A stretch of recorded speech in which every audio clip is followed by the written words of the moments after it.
Hello guys, welcome back to Quick Guide, and in this video I am going to talk about how can you delete or leave a space into Google Chat. So without any further ado, let's dive right into this exciting video.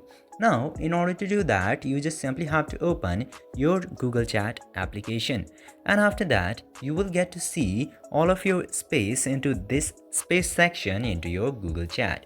Just simply open the space section and select the space that you would like to leave or delete. Now, I'll open this space, and now after that tap to the profile of the space, and if you have created this space or you are the manager of the space, you can get this option of delete space, and all of it contains for all members.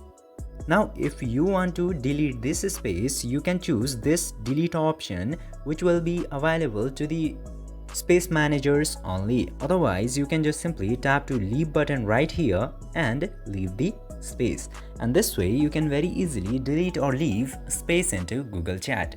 I hope this video was helpful for you.